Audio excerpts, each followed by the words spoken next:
this is Jess. Today at Lacey Harrison. Right now my mom is paying.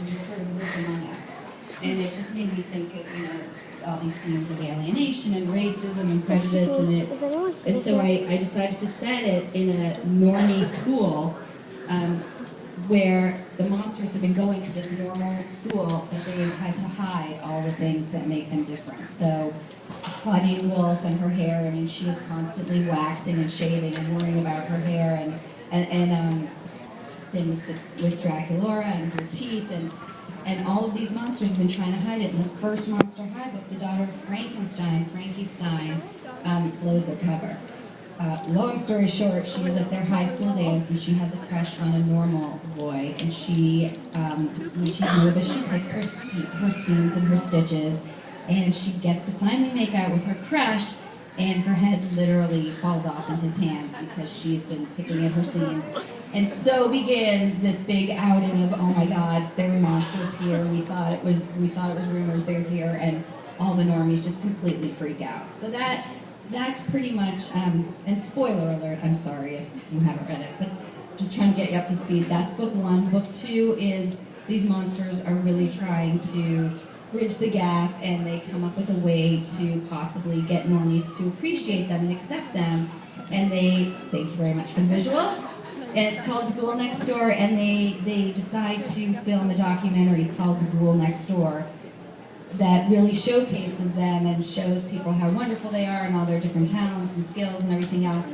And the whole idea was that that movie, their faces were going to be blurred so that they could tell their story without being identified.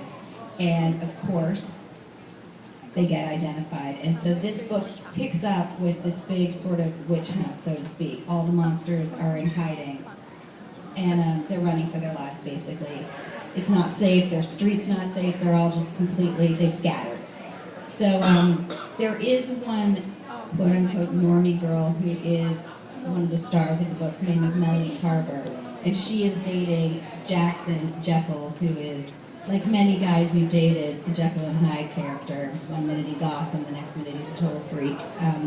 She's dating that guy, and because they've been outed, her boyfriend is missing, and she's freaking out. So I'm just going to read a little bit about that.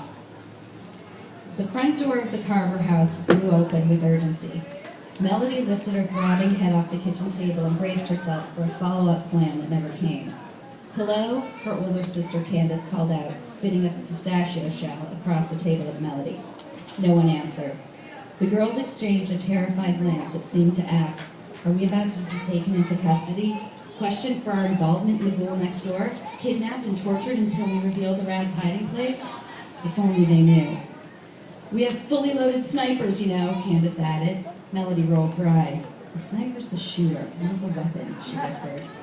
Candace shrugged in her typical, "I should get points for even knowing that word because perfectly symmetrical blondes like me aren't expected to, and I did," sort of way. Where is she?" cried the intruder. The familiar high-heeled stabs of Tory Burch hiking boots popping the wood floors put them at ease. "Hi, Mom," Candace muttered, cracking into another pistachio. Melody hit redial on her cell phone for what felt like the zillionth time that night. Once again, it went straight to voicemail. She hung up. "I'm telling you, something isn't right with Jackson."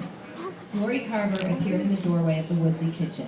Her petite frame was wrapped in an unassuming black trench coat, allowing her auburn curls to take center stage.